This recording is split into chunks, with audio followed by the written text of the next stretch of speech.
সবচেয়ে বেশি পশু কোরবানি হয় এই 5টি দেশে, যার মধ্যে 5 নম্বরে রয়েছে ভারত। তালিকায় 5ম স্থানে রয়েছে আমাদের প্রতিবেশী দেশ ভারত। জনসংখ্যার দিক থেকে ভারত বিশ্বের অন্যতম বৃহত্তম দেশ এবং এখানে বিশাল জনসংখ্যক মুসলিমের বসবাস। যদিও ভারতে অঞ্চলভেদে এবং আইনি কারণে কোরবানির পশুর ধরনের ভিন্নতা রয়েছে, তবুও বিপুল সংখ্যক মুসলিম জনসংখ্যার কারণে এখানে কোরবানির সংখ্যা বিশাল।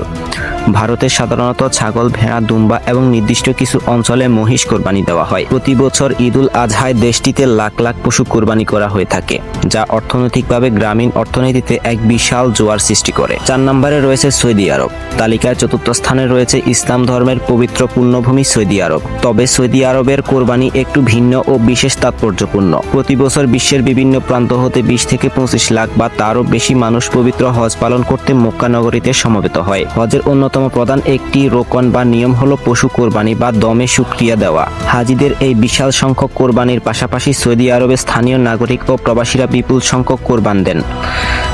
সব মিলিয়ে প্রতি বছর এখানে 15 থেকে 20 লাখ পশু জবাই করা হয়, আর এই মাংসের একটি বড় অংশ প্রক্রিয়াজাত করে বিশ্বের বিভিন্ন দরিদ্র মুসলিম দেশে সাহায্য হিসেবে পাঠানো হয়।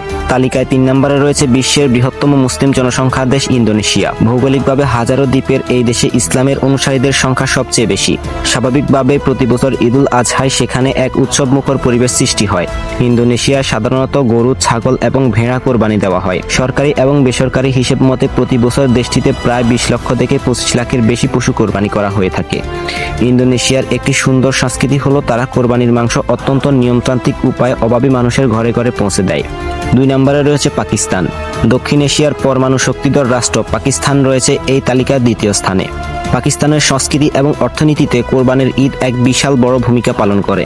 উৎসবের বেশ কয়েক মাস আগ থেকেই দেশটির করাচি, লাহোর বা ইসলামাবাদের মতো বড় বড় শহরগুলোতে এশিয়ার বৃহত্তম পশুর হাটগুলো জমতে শুরু করে। পাকিস্তানিরা সাধারণত উট, গরু, মহিষ এবং ছাগল কোরবান দিয়ে থাকে।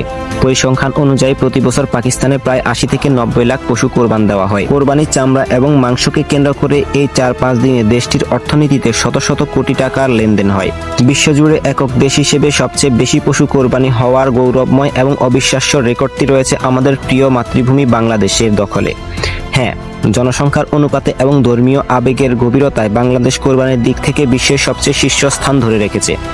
আমাদের দেশে কোরবান শুধু একটি ইবাদতই নয়, এটি গ্রামীণ অর্থনীতি, খামারি এবং সাধারণ মানুষের ভাগ্য বদলে দেওয়ার এক বিশাল মৌসুম। সরকারি ও প্রাণী সম্পদ অধিদপ্তরের তথ্য অনুযায়ী প্রতি বছর বাংলাদেশে 90 থেকে 95 লক্ষাধিক এবং কোনো বছর 1 কোটির কাছাকাছি পশু কোরবান দেওয়া হয়, যার মধ্যে সিংহভাগই হলো গরু ও মহিষ এবং বড় বড় অংশ হলো ছাগল ও ভেড়া। দেশের শত শত পশুর হাট, ডিজিটাল হাট এবং খামারিদের অক্লান্ত পরিশ্রমে এই বিশাল যজ্ঞ সম্পন্ন হয়।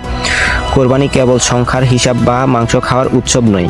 এই 5টি দেশের কোটি কোটি পশু কোরবানির মূল উদ্দেশ্য হলো একটাই, হযরত ইব্রাহিম আলাইহিসসালাম ও হযরত ইসমাইল আলাইহিসসালাম এর সেই মহান ত্যাগের স্মৃতিকে মনে ধারণ করা। ধনী দরিদ্রের বৈষম্য ভুলে এই দিনে লাখ লাখ টন মাংস বিলিয়ে দেওয়া হয় সমাজের পিছিয়ে পড়া মানুষদের মাঝে, যা ইসলামের সাম্য ও মানবতার এক অনন্য রূপ।